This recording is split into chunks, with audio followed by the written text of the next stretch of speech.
Tudo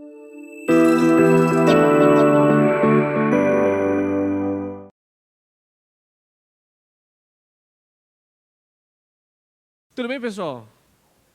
Boa tarde. Acho que é a última apresentação do dia, né? Não quero ser um pouco agressivo, mas é muito conteúdo, né? A gente tem 45 minutos para falar sobre um conteúdo que hoje está sendo muito importante para muitas empresas. Só levanta a mão um pouquinho.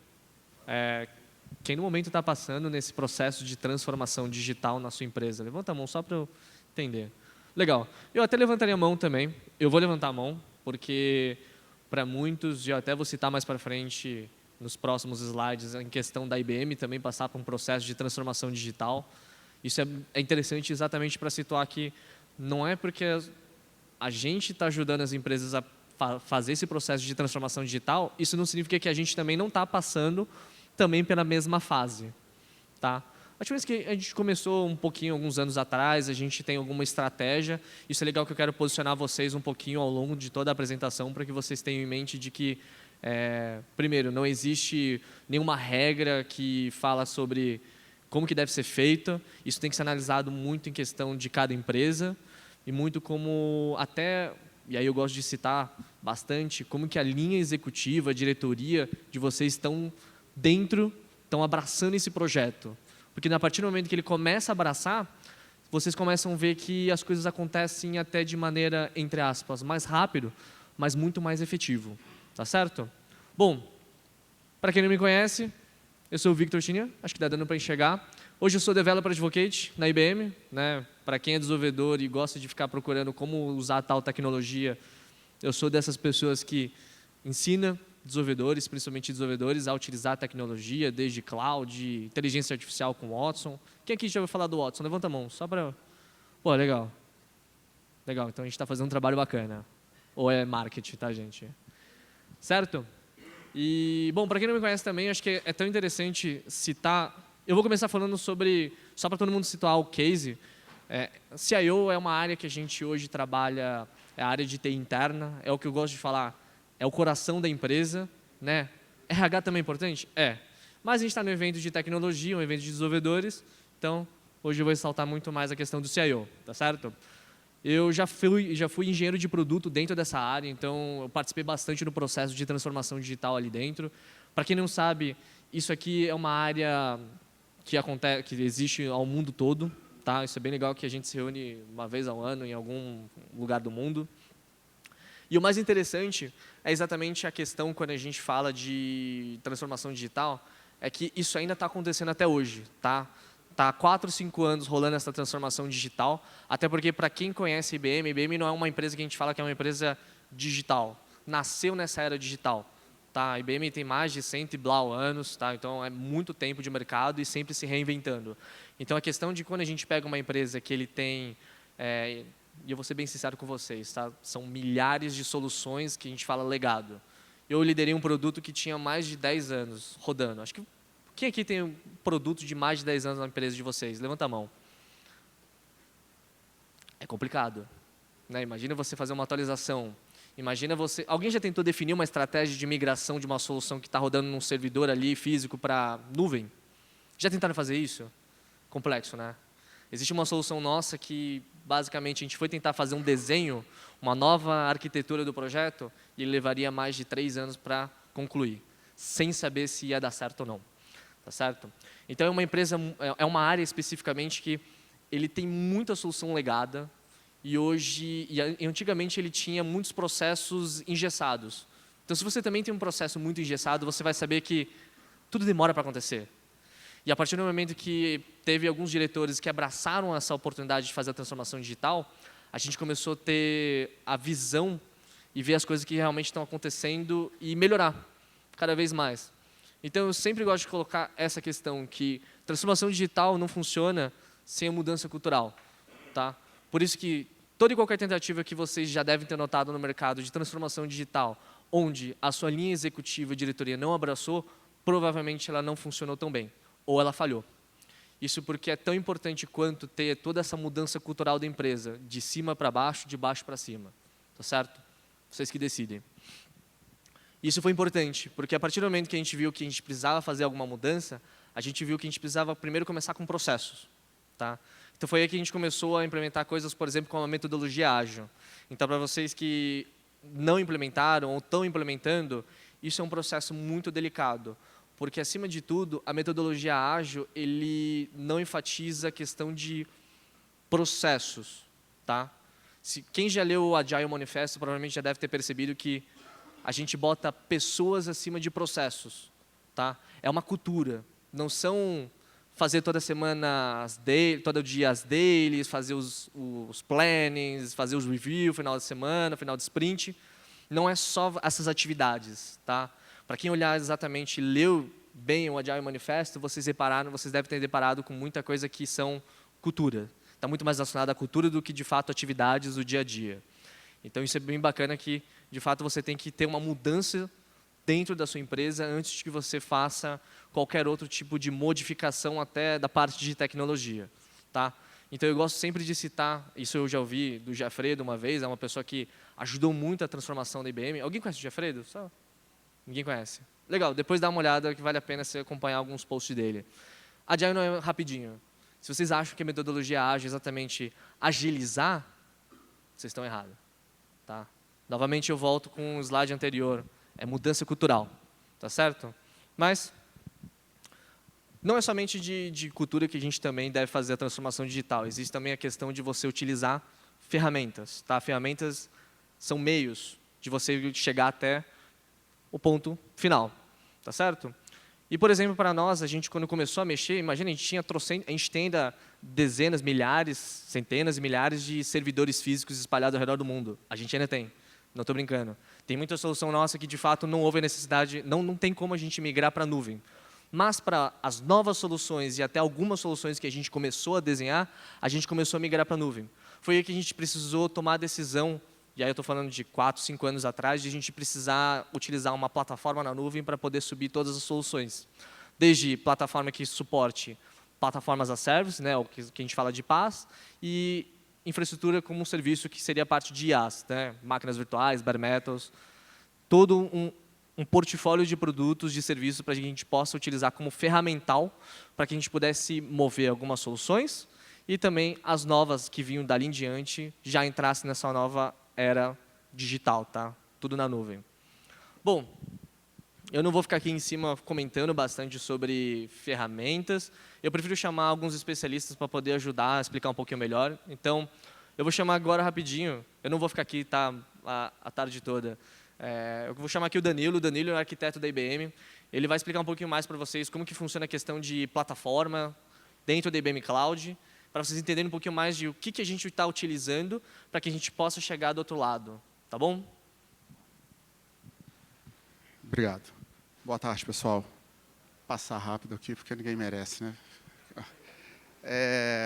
Bom, como o Vitor falou, eu sou arquiteto na área de cloud da IBM, e a ideia aqui é explicar um pouquinho para vocês o que a gente tem, porque por mais que a gente esteja abraçando esse mundo digital, ainda assim, às vezes, falta um pouquinho chegar para vocês as capacidades que a gente tem, até para vocês imaginarem que tipo de soluções que vocês conseguiriam com o apoio da IBM.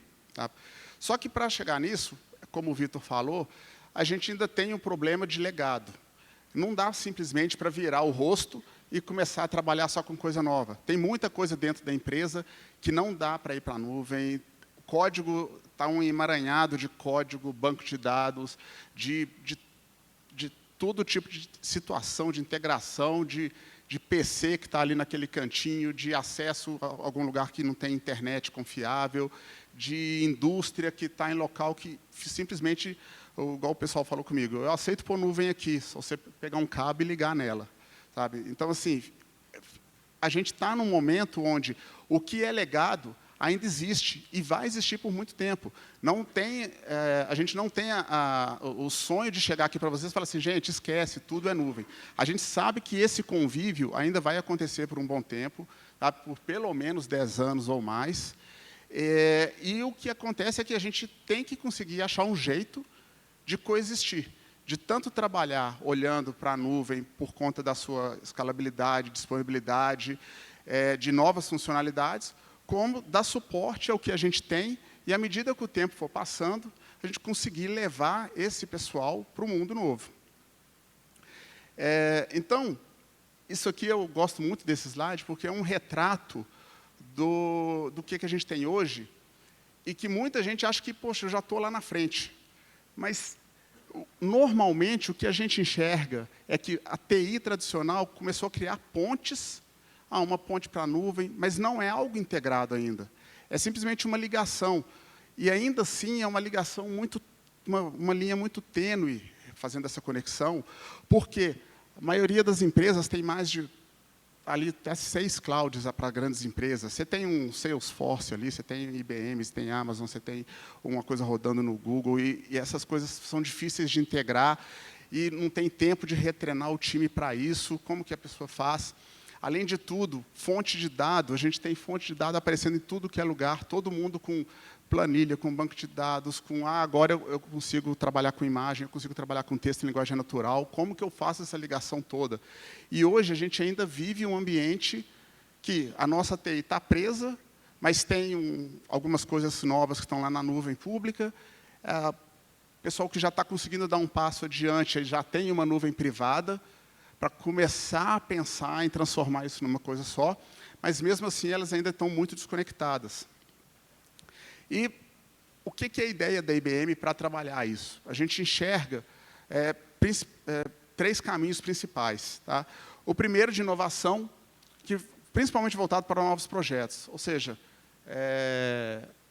dificilmente alguém hoje vai começar um projeto novo em, sei lá, Pascal. Tá? Eu posso falar que eu já mexi com isso. A última vez que eu fui falar, falei Delphi, um pessoal ficou chateado. Mas eu fui desenvolvedor Delphi também, sabe? Já passei também. Então, vai ser, sabe, muito difícil começar alguma coisa assim. Então, quando a gente fala em cloud pública e privada, muita gente está voltado para a inovação, com novos projetos. E, nesse caso, esses novos projetos eles podem ser adicionados a projetos existentes. Então, a gente vê muito, por exemplo, o caso de banco, que, apesar de estar tudo rodando internamente em mainframe, mas tem uma aplicação nova que está na nuvem. Eu vou conseguir eu vou integrar o meu mobile que está rodando na nuvem, buscando o dado que está lá dentro do meu mainframe. Então, para esse tipo de coisa, a gente ainda já tem muita a questão de criação de coisas novas. A gente está trabalhando também no lado da modernização, que aqui é a área mais complexa que a gente enxerga, né? Quer dizer, você tem o seu legado, você tem código misturado com front-end, você tem código dentro do banco, com stored procedure lá dentro, você tem código espalhado para tudo quanto é lugar, sem documentação, e como que passa isso? A gente tem toda uma estratégia, tá, de modernização, de tentar tirar aos poucos funcionalidades e transformar em microserviços, usando para isso cloud pública e privada. E, por fim, a questão de migração e expansão. Ou seja, olha, eu tenho uma aplicação aqui que realmente ela é impossível, roda em Windows 95, e se eu desligar essa máquina aqui, é impossível esse negócio funcionar em qualquer outra coisa. A gente tem soluções para isso, seja via VM, seja... A ideia é que a gente tenha 3 tipos de maneira de iniciar essa jornada, para que as pessoas... são praticamente metodologias para essa jornada, para que as empresas não fiquem cegas ao ponto de, cara, para onde que eu vou? Como que eu faço? Então, não é simplesmente uma questão de tecnologia, é uma questão muito de metodologia para chegar lá. Só que, para trabalhar com isso, com toda essa parte de... com toda essas metodologias, ainda tem um componente adicional que é cada empresa tem a sua jornada, ela é única. Então, cada empresa tem as suas dores. Tem gente que tem problema com banco de dados, tem gente que tem problema com pessoal que não está conseguindo mais gente para dar manutenção em sistema antigo, ou que tem questão de privacidade, tem questão de estar na nuvem, tem questão de regulamentação. Então, toda a questão de cultura, toda a questão de processo é um dificultador individual. E a IBM foi a própria cliente e passou por isso, como o Vitor falou, a gente passou, e a gente continua passando por isso. A IBM é grande demais, tem muita área da IBM que ainda está começando esse tipo de projeto. Então, por isso, a gente comprou empresa, está investindo ano após ano para criar soluções para trazer, e eu vou falar principalmente da parte da cloud pública. Tá? Então, assim, em relação a toda a parte de computação, a gente entrega desde bare metal, que é a máquina física lá na nuvem, e vamos subindo para VMware ou Virtual Server, toda a parte de container com Kubernetes, Cloud Foundry para a parte de PaaS e a Cloud Functions, que é a nossa parte serverless. Então, todas as opções de computação a gente entrega para fazer esse trabalho de forma... e aqui, o mais interessante, de forma assim, trabalhar o mais próximo possível de open source. Tá? Então, nosso Cloud Functions é baseado em OpenWhisk. Container, a gente bota dinheiro lá na Apache Foundation, aqui é Kubernetes puro, não é um Kubernetes IBM, é Kubernetes mesmo. Tá? Então, toda essa parte nova, a IBM vem trabalhando cada vez mais com open source. Na parte de banco de dados, a mesma coisa. Então, a gente tem o serviço de banco de dados como serviço também, tanto o próprio DB2, como o Cloudant, que a IBM comprou, e ela também faz as ofertas de bancos de dados como serviço os open source. Então, a gente tem o Redis, tem Postgres, vai Elasticsearch e por aí vai. E a estratégia da IBM aqui é muito interessante, porque, além dela oferecer isso, a IBM ela é conhecida como uma empresa para trabalhar com outras empresas. Né? A gente dificilmente chega no usuário final. Então, todos esses bancos têm certificação RIPA, todas as certificações que vocês puderem imaginar de segurança, a gente está buscando. Várias delas, inclusive, já estão, a IBM já tem para trabalhar com qualquer tipo de dado. Tá? Principalmente por conta da LGPD e o GDPR. Como é que é? LGPD lá, né? Isso, GDPR. Isso. Na nuvem, para facilitar toda essa parte de movimento ágil, de desenvolvimento, a gente também tem toda a parte de DevOps. Tá? DevOps com criação de pipeline, integra com GitHub, integra com Jenkins, integra com GitLab. Você consegue colocar seu repositório dentro da IBM, fora da IBM. A ideia aqui é permitir que o desenvolvimento de vocês seja o mais simples possível e integre com o que vocês usam, sem precisar, agora eu vou ter que fazer treinamento para aprender as coisas da IBM. Não, é só integrar no nosso pipeline. Tá? Então, assim, o que a gente está pensando em termos de nuvem é entregar capacidades de forma que você não fique preso com a gente e você trabalhe com open source, tá? Da forma mais simples possível, tentando manter o que vocês usam. E, por fim, como você está na nuvem da IBM, você tem acesso a todos os outros serviços da IBM. Então, você tem acesso a blockchain, a toda a parte de IoT, toda a nossa parte de analytics, tá? E aos serviços do Watson também. Eu não sei se vocês vão falar uma coisa interessante disso daqui, é que tudo isso daqui, vocês podem ir lá, criar uma conta Light, ela é gratuita, sem cartão de crédito, vocês conseguem acessar todos esses serviços para testar, para fazer desenvolvimento. Tá? E, só para fechar minha parte, eu vou passar uma demo, rapidinha, de uma aplicação que eu fiz, bem simples, tá? É uma aplicaçãozinha em Node, com Angular, acessando o banco de dados Cloudant com serverless.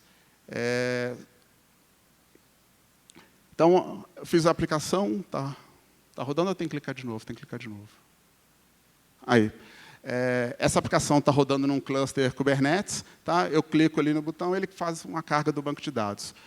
Aqui é o dashboard da nossa nuvem, então a gente tem todos os recursos aqui, parte de manutenção, os chamados que você vai abrir, o status, quanto que você está usando, quais são os seus usuários, tutoriais, seus clusters. Bom, aqui eu criei um banco de dados bem simples, tá? Lá no Cloudant, com 2 registros, lá IBM Cloudant Database e um registro 2 que é com São Paulo. Tá? Coisa bem simples mesmo. E criei um pacote serverless, que é o IBM Cloud Functions. Tá? Eu criei um pacote aqui qualquer que ele faz o quê? Ele recebe uma chamada, um parâmetro com o ID do banco e faz a busca lá no Cloudant e devolve para a minha aplicação. Tá? E a aplicação está rodando num cluster Kubernetes. Vai pular agora.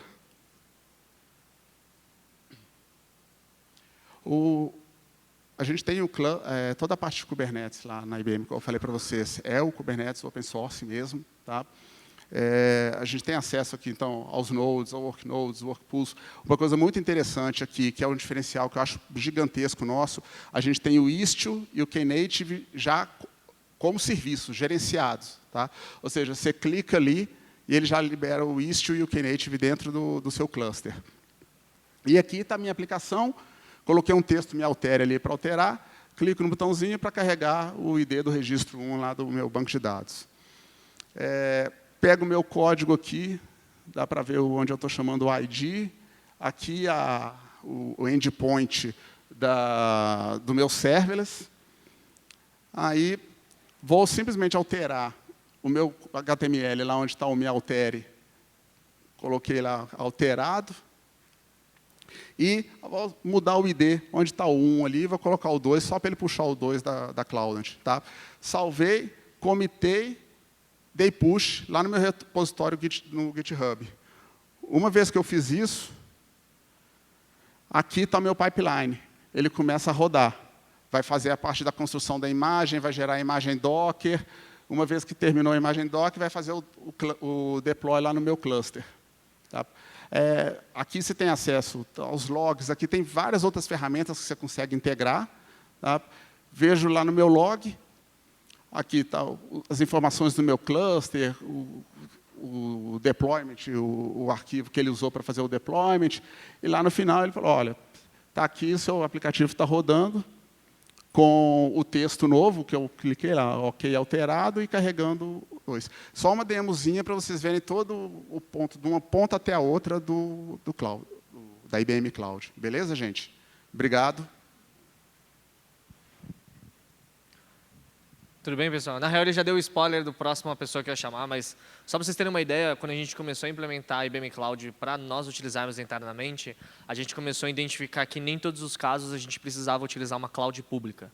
Para isso, a gente acabou tendo que ter a necessidade de implementar a nossa cloud pública em um servidor privado, porque não sei se todo mundo passa pelo mesmo problema. No final das contas, a gente precisa ter uma questão de segurança. Tá? Provavelmente as empresas de vocês, não tem nenhuma estatal aqui, né? Levanta a mão. Tem uma estatal ali. Estatal tem muita dessa, tá? Camadas de segurança. Então, a gente tinha que colocar numa camada de segurança dentro, numa zone, né, que a gente fala, né, dentro de uma zone, dentro onde o usuário final, fora da empresa, não poderia ter acesso. Então, a gente precisa até acessar a intranet, usando ou VPN fora da rede da IBM, ou até mesmo dentro do prédio da IBM. Então, foi aí que a gente começou a implementar uma cloud privada dentro dos servidores da IBM.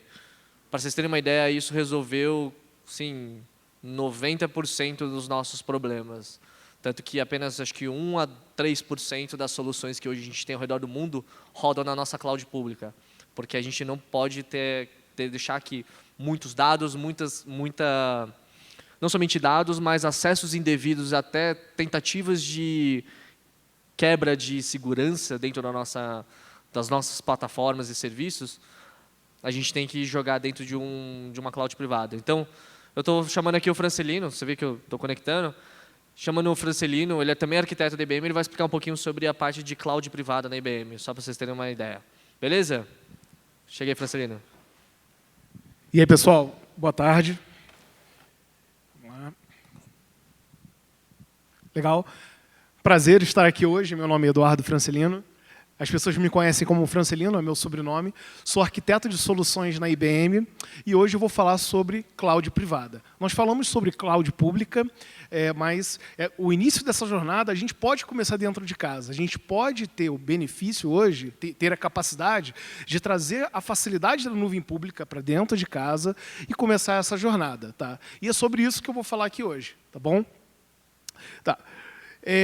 Durante muitos anos, nós trabalhamos com aquela primeira linha ali, onde a gente usava um processo waterfall, a gente criava aplicações monolíticas, aquele bloco imenso, aquela aplicação gigante, e colocava isso num servidor bare metal. Tá?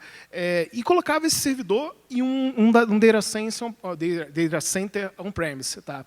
E aí inventaram uma coisa chamada Agile. Ok, agora não vamos usar mais o processo waterfall, não vamos mais usar o Hoop, vamos usar uma coisa agora chamada Agile. Vamos criar aplicações N-tier, rodando em vários servidores, e colocar essas aplicações em máquinas virtuais. A ideia é criar um certo nível de padronização. E aí vamos pegar essas máquinas virtuais, vou colocá-las em um data center off-premise, um lugar remoto. Tá? Só que isso também não foi suficiente. E aí nós começamos a pensar no seguinte, já que nós temos desenvolvimento ágil, vamos também falar sobre infraestrutura ágil. E aí nasceu o DevOps. Tá? E aí nós passamos a criar microserviços, esses microserviços rodando em container, e esses containers, um novo padrão, colocamos isso na nuvem. Tá? E, a partir desse momento, nós começamos a tornar nossas aplicações mais portáveis. Então, todo lugar onde tem Docker, onde tem um runtime de container rodando, a gente pode colocar a nossa aplicação. Só que a gente nunca vai conseguir fugir, por exemplo, de um ambiente off-premise e um ambiente on-premise, porque é utopia achar que todo legado vai virar nuvem, vai virar microserviço, vai virar container. Tá? Por exemplo, há um tempo atrás eu dei manutenção num sistema em MUMPs. Tá? O meu background é desenvolvimento. Então, assim, é muito complicado você dizer que tudo vai virar microserviço. É uma utopia. Pode ser, sim, que as novas funcionalidades dessa aplicação virem microserviços. E é justamente sobre isso que a gente vai falar. Tá? E o que a gente quer? A gente quer um modelo computacional para qualquer tipo de workload. Significa que eu quero, por exemplo, ter lá mais controle com a minha máquina bare metal, e eu quero ter mais padronização, começar a ter um certo nível de padronização com máquinas virtuais, containers. E eu quero ter muito mais agilidade, por exemplo, usando Cloud Foundry ou Serverless Computing lá na minha nuvem pública. Mas não seria interessante a gente ter agilidade e controle? Ter um pouco dos dois, assim, daquela facilidade que a gente, aquele controle que a gente tem dentro de casa e ter agilidade na nuvem pública? Então, é sobre isso também que eu vou falar. Então, quando a gente começa a falar de modernização de aplicações, né, a gente fala sobre Docker, a gente fala sobre containers. E, geralmente, uma aplicação ela começa assim, com um container, dois Dockers. Então, quando você pega a sua aplicação, começa a rodar ela ali, transformar ela num Docker, ela vira isso aqui. Mas só que, com o tempo, a coisa vai crescendo. Minha aplicação ela vai crescendo e eu vou tendo mais microserviços e a coisa vai ficando um pouco complicada de gerenciar. E qual é o cara que resolve esse problema? A gente tem o Kubernetes, que é um nome que está na cabeça de todo mundo aqui. Tá? Só que o Kubernetes, ele, apesar de garantir para você self-healing, elasticidade horizontal e outros aspectos, sozinho você não consegue ter enfim, garantir todas as funcionalidades que você precisa. E aí você começa a incluir outros componentes. Você coloca ali Elasticsearch, Istio, Helm, que é um package manager para Kubernetes. Você coloca o Calico, você coloca ali um DB2, um Grafana, componentes que vão ajudar você nessa transformação digital, nessa jornada. Tá? Hoje, para você ter ideia, é possível rodar o Watson. O Watson, que antigamente a gente só tinha na nuvem pública, a gente consegue rodar hoje ele dentro de casa. Tá? Só que aí a gente entra em um novo problema. Para manter um ambiente como esse, é muito complicado. E eu sempre falo assim, poxa, o desenvolvedor de software ele tem que focar em criar funcionalidades, ele tem que focar em desenvolver código, não configurar o ambiente. E muitas vezes, um ambiente como esse aqui que a gente está vendo, acaba caindo na mão do desenvolvedor de software. Então, toda vez que eu tenho ali que configurar uma nova versão do Grafana, garantir que eu tenho um single sign-on, por exemplo, ali, enfim, de um determinado componente desse com outro, caramba, é muito complicado. E o que a IBM criou? A IBM criou uma plataforma chamada IBM Cloud Private, que é uma plataforma que é um orquestrador de containers, é um orquestrador de máquinas virtuais, e eu tenho Cloud Foundry. Então, a plataforma, o que a IBM fez? Ela encapsulou todos esses padrões abertos, todos esses componentes, um único produto, onde eu tenho, no momento zero, todos eles instalados, configurados e sendo suportados pela IBM. Caramba, Eduardo, que legal! Significa agora que eu tenho Grafana, Prometheus, Elasticsearch, Kibana, tudo isso dentro dessa plataforma, já configurado e sendo suportado pela IBM? Sim, é isso. E a partir desse momento é como um carro que você liga a chave e já sai andando. Significa que você pode pegar a sua aplicação, colocar nessa plataforma para rodar e, enfim, não precisar se preocupar com todos os aspectos de segurança, atualização, etc. Tá? E o que é isso aqui? O IBM Cloud Private, na verdade, você trazendo a facilidade da nuvem pública para dentro de casa. E vocês vão entender isso um pouco mais para frente. E aí, olhando para aquele gráfico que eu mostrei lá, aquele chart que eu mostrei em alguns slides atrás, a gente consegue ver assim, pô, legal, não seria interessante eu ter controle e agilidade? Então, aonde que entra o IBM Cloud Private aqui? Justamente nesse ponto. Então, eu consigo ter o controle do meu ambiente dentro de casa, onde eu tenho o meu hardware, com a agilidade da cloud pública. É essa a ideia. E é mais do que isso. Eu consigo ter minha cloud pública, minha infraestrutura local, como um único ambiente. E eu consigo permear minhas aplicações de dentro de casa para fora e assim por diante. Tá? É essa a ideia. E o que é o IBM Cloud Private? É uma plataforma que ela pode rodar em qualquer hardware. Ela é baseada em padrões abertos, Kubernetes, Helm, Istio. Ela tem Cloud Foundry e ela tem também Terraform, que é uma infraestrutura como código. Tudo isso sendo suportado dentro da plataforma. Aqui no meio eu tenho um Core Operational Services. A IBM ela é conhecida por como uma empresa, na sua essência, uma empresa de integração. Então, todo o nosso conhecimento de integração e, enfim, desenvolvimento está aqui. Então, eu tenho aceleradores, por exemplo, que ajudam você a identificar a complexidade, por exemplo, de uma aplicação para colocar ela em um microserviço. Então, ela te dá um detalhamento, te dá um relatório bem detalhado com tudo que você precisa alterar na sua aplicação para colocar dentro de um microserviço. Tá? E lá em cima os middlewares IBM, onde hoje a maior parte dele, então você tem MQ, você tem broker, você tem uma série de middlewares já rodando em cima dessa plataforma em containers e sendo suportado. Esse aqui é um dashboard do ICP. Então, uma vez instalado, você tem a capacidade de ver a saúde do seu cluster através de uma única tela. E mais, assim, eu vou falar hoje para vocês. Eu tenho uma versão gratuita. Vocês podem sair daqui hoje e montar um ambiente desse na sua casa. Eu tenho a capacidade, por exemplo, assim como na nuvem pública, de acessar um catálogo baseado em Helm, onde com poucos cliques eu posso provisionar um serviço dentro da minha casa, nesse cluster, e eu tenho um ambiente uma ferramenta para monitorar esse ambiente de forma integrada. Tá? E quais são os casos de uso, de entrada? O primeiro, criar novas aplicações Cloud Native. Significa que eu vou pegar uma aplicação, uma ideia, vou criar e publicar ela de forma rápida nesse ambiente, usando DevOps, usando o Jenkins, usando, enfim, a ferramenta que for mais adequada para o meu time de desenvolvimento. Modernizar e otimizar aplicações existentes. Eu vou utilizar as ferramentas que ela tem lá dentro desse pacote para ajudar a modernizar essas aplicações e também começar a minha jornada. Habilitar data center corporativos a trabalhar com cloud services. Eu vou pegar o meu hardware existente e vou transformar ele em cloud service. Tá? Modernizar e otimizar a infraestrutura existente. Eu vou tornar a minha infraestrutura mais ágil. E vamos fazer uma brincadeira aqui, tá? Já que a gente falou de orquestração multi-cloud, tá? Vamos fazer o seguinte, eu acabei de instalar um cluster ICP aqui, tá? Esse cluster ele já tem algumas aplicações rodando, eu tenho algo ali também, um Cloud Foundry rodando, tá? E eu quero fazer o seguinte, eu quero ter a capacidade de orquestrar outros clusters Kubernetes através dessa plataforma. E para isso eu ligo dois componentes, tá?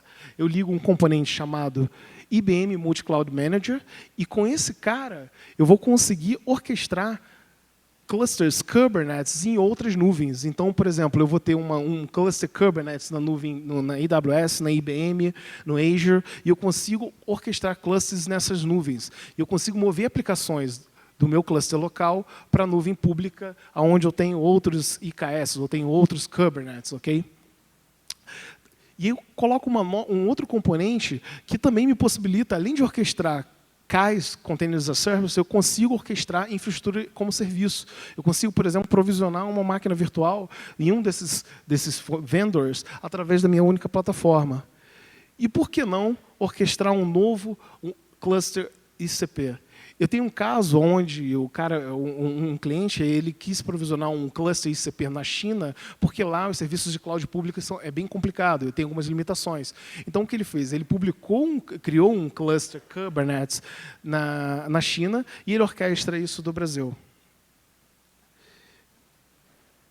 Eu consigo fazer uma gestão de custo, tá? Eu consigo ter um controle, saber o quanto que eu estou gastando em todas as minhas nuvens, através de um mapa de calor. E eu consigo ter uma visão geral de todos os meus clusters. Esse aqui é um exemplo, por exemplo, de uma aplicação que ela foi implantada e ela está rodando em múltiplos clusters. Eu consigo ter uma visão de todas as minhas aplicações e eu consigo entender qual é a relação que um microserviço tem com o outro.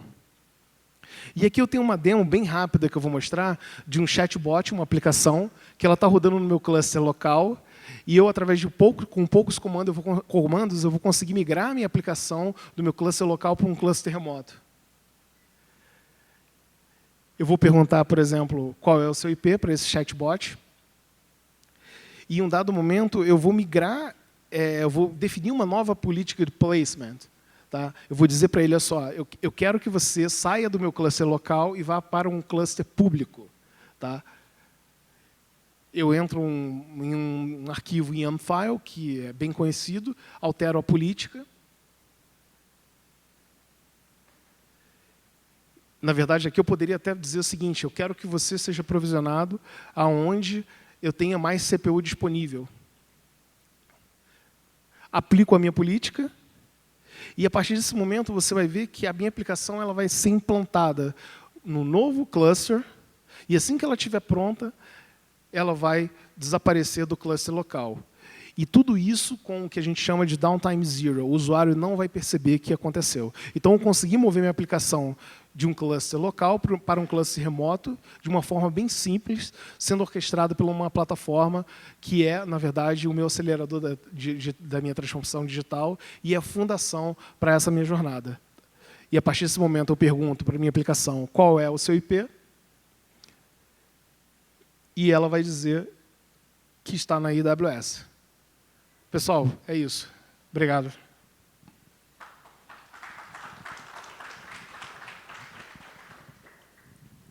Calma. Calma, gente. Exaltados, né? Bom, para vocês entenderem um pouquinho como que a gente utilizou dentro da nossa estratégia, colocar uma cloud privada dentro da IBM para facilitar muito a questão de desenvolvimento de novas soluções. Inclusive, isso aqui é muito discutido dentro da IBM. A gente considera muito a questão de e se minha aplicação cair? Já pararam para considerar o seguinte, e se a cloud cair, que eu estou usando? Já pararam para pensar nisso? Isso foi uma das soluções que a gente acabou adotando bastante internamente para a gente sempre manter que todas as nossas soluções, principalmente aquelas com alta severidade, que eles continuam rodando de pé. Tá? Então, é bem interessante. Inclusive, essa questão de chatbot, de novo, eu gosto sempre de ressaltar bastante a questão de chatbot, porque as pessoas acham que transformação digital está relacionado a implantar chatbot dentro da empresa. Ele é uma porta de entrada, vamos dizer assim. A IBM, como provedora de um maior serviço de chatbot, ela produz tanto chatbot internamente que vocês não têm ideia. A gente tem chatbot para RH, a gente tem chatbot para suporte de TI. Se vocês não sabem o que perguntar, para quem perguntar, existe um chatbot que você pergunta, que ele te responde qual chatbot perguntar. É engraçado, mas é real. A dica que eu dou para vocês é essa, tá? E explicar um pouquinho mais sobre a questão de inteligência artificial que vai além da questão de chatbot, eu vou dar uma chamadinha aqui só do Eduardo para ele dar uma simplificada um pouquinho para vocês, coisas que as pessoas não sabem que podem utilizar dentro da parte de inteligência artificial e que hoje ajuda bastante na questão de transformação. Chega, Eduardo. Valeu, pessoal. Eu também sou técnico do time de dados e inteligência artificial da IBM. Bom, eu tenho pouco tempo, mas acho que tem bastante coisa legal para mostrar. Fica bem mais fácil falar de inteligência artificial depois que os meus colegas já falaram sobre nuvem, né? Porque as empresas elas estão tentando tirar agora valor dos dados que elas têm. Mas para você implementar uma solução de inteligência artificial, para tirar valor desses dados, não é tão simples assim, para colocar elas em produção e depois ingerir todos os dados que eu tenho. Primeiro eu preciso passar pelo que a IBM chama de escada, né? Uma escada de transformação desses dados para eu poder realmente utilizar eles em inteligência artificial. Começando pela operacionalização da aquisição desses dados, guardar esses dados, fazer análise deles usando serviços de analytics, por exemplo, E é aí que eu vou conseguir aproveitar eles para a inteligência artificial. E 85% das empresas veem a inteligência artificial como uma oportunidade estratégica para gerar novos modelos de negócio. E a cloud é importante porque tem essa frase muito conhecida dentro da IBM, que é: não tem inteligência artificial sem arquitetura da informação. Independente de qual for a sofisticação do seu algoritmo de inteligência artificial, ele não vai conseguir tirar nenhum insight se você tiver dados paralisados, se você não conseguir fazer com que esses dados se movimentem através de uma rede, implementar eles num modelo. E no 80% ainda não entende quais são os dados que eu preciso para gerar um sistema de inteligência artificial. E 80% dos dados que as empresas têm, eles estão ou inacessíveis ou então, né, assim, não prontos para serem utilizados usando inteligência artificial. Por isso que a cloud é tão importante, porque os modelos de inteligência artificial necessitam de grandes poderes computacionais e de uma grande quantidade de dados. Então, as empresas têm adotado cada vez mais uma estratégia de cloud híbrida e múltipla. Então, eu tenho cloud privada e cloud pública, e eu uso vários provedores de cloud para guardar dados ou para implementar os meus modelos. A IBM ela tem um portfólio de AI que vai desde aplicações de Watson, que são modelos prontos de inteligência artificial, que a IBM já treinou e que já podem ser utilizados facilmente sem precisar programar. Você usa os seus dados para fazer uma adaptação ao seu modelo de negócio e aí você já consegue utilizar ele através de uma API, por exemplo, em uma aplicação. Mas existem também serviços para você criar modelos customizados. Então, se esses serviços pré-treinados eles não satisfazerem vocês podem usar também plataformas de ciência de dados para construir os seus próprios modelos, que é o Watson Studio e o Watson Machine Learning. O Watson Studio é a plataforma em si, que eu posso usar, por exemplo, Jupyter Notebooks lá dentro para desenvolver o meu modelo. E o Watson Machine Learning é onde eu consigo fazer o deploy desse modelo depois. E aí eu consigo expor esse modelo através de uma API. Porque não adianta eu construir o meu modelo lá dentro do meu notebook, por exemplo, mas a minha empresa não conseguiu usar ele, porque ele está parado lá, ele só foi gerado, mas ele não é acessível através de uma API. E todos essa plataforma e esse modelo, né, que eu consigo fazer o deploy, ele suporta frameworks open source, que são o que os desenvolvedores de inteligência artificial mais utilizam. Por exemplo, scikit-learn, Spark e assim por diante. Essa arquitetura também pode estar na cloud privada ou na cloud pública, como já foi comentado anteriormente. O serviço, então, o Watson Studio, ele serve para você fazer a exploração dos dados e preparar eles. O Watson Machine Learning serve para você fazer o deploy e também o gerenciamento, o retreinamento, se for necessário. O Watson Knowledge Catalog serve para você conseguir perceber os dados dentro da sua organização e fazer governança deles, porque nem todo mundo pode ter acesso aos dados, muitas vezes. E o Watson OpenScale serve para você monitorar como que está o seu modelo em produção, porque pode ser que a acurácia e outras KPIs desse modelo diminuam. Ou então, serve muito para você perceber se existe algum viés dentro do seu modelo, se ele está priorizando alguma classe em detrimento da outra. Então, aqui estão os frameworks open source, as ferramentas que estão disponíveis dentro dessa plataforma. E todos eles eu consigo fazer em ferramentas em nuvem privada ou então em nuvem pública. Eu falei sobre KPIs e sobre viés. Isso está cada vez mais relevante por conta das novas regulamentações que existem para dados. Porque eu preciso ter um modelo que eu sou capaz de explicar o porquê que ele tomou uma decisão e ele também não pode utilizar dados sensíveis sem se preocupar com isso. E o OpenScale serve justamente para você observar se existe um viés no seu modelo e outros problemas que podem acontecer nele. Bom, eu não vou conseguir mostrar a minha demo porque o tempo já acabou, mas vocês podem conferir, e muitos dos modelos que eu falei aqui sobre prontos, né, do Watson, você consegue checar eles de graça. Essas plataformas aqui também. Então, você pode criar um notebook, executar ele na nuvem de maneira gratuita.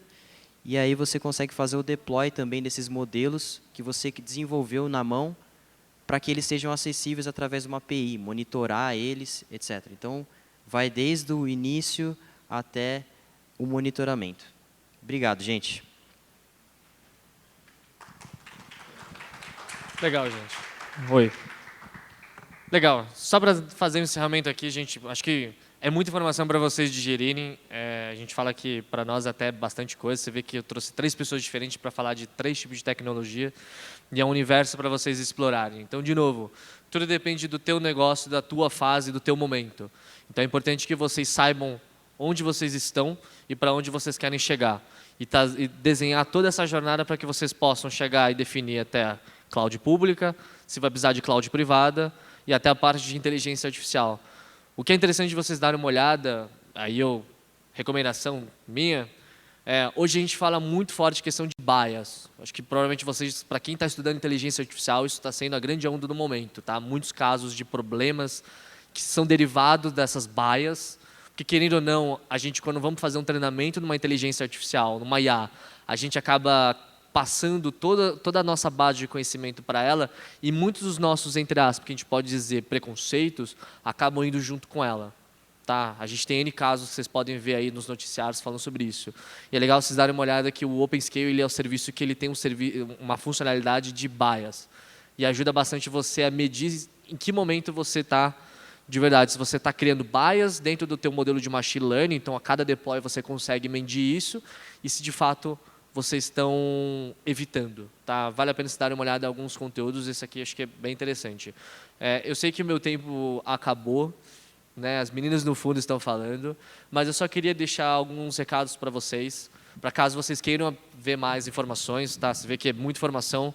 Estou deixando aqui para vocês página do IBM Developer, para caso vocês queiram aprender mais sobre tecnologia, tanto de ICP, quanto de cloud pública, quanto a questão de Watson, e entre outras tecnologias, como blockchain, a parte de IoT. Tá? Muito conteúdo. Para quem quiser também, quiser ver a questão de meetups, a gente roda meetups quase que semanais, dentro e fora da IBM. Então, para quem quiser seguir, é bem interessante para vocês darem uma olhada mais para frente. Tá? Isso aqui é um convite, na real, que o Francelino deixou para vocês. Para quem quiser ir bater um papo no amanhã, vai rolar um bate-papo, um café da manhã dentro da IBM para falar sobre modernização. Então, para quem tem muitas aplicações monolíticas e estão pretendendo a quebrar, fazer todo um redesenho da arquitetura e quebrar em microserviços, vale a pena vocês darem uma olhada e quem puder participar, acho que é um baita convite para vocês, para quem está passando por esse momento agora. E por último, mas não menos importante, deixar para vocês a maratona, é uma maratona que em breve a gente vai estar lançando, então save the date, dia 21 de maio, para quem quiser participar, acho que é uma baita oportunidade também para vocês aprenderem um pouco mais sobre as tecnologias que hoje não somente nós utilizamos, mas também bastante gente dos nossos clientes utiliza também. Tá certo? É muita informação, se vocês tiverem alguma dúvida, vocês podem encontrar a gente ali no stand. Beleza? Muito obrigado, gente, e tenham um ótimo final de evento.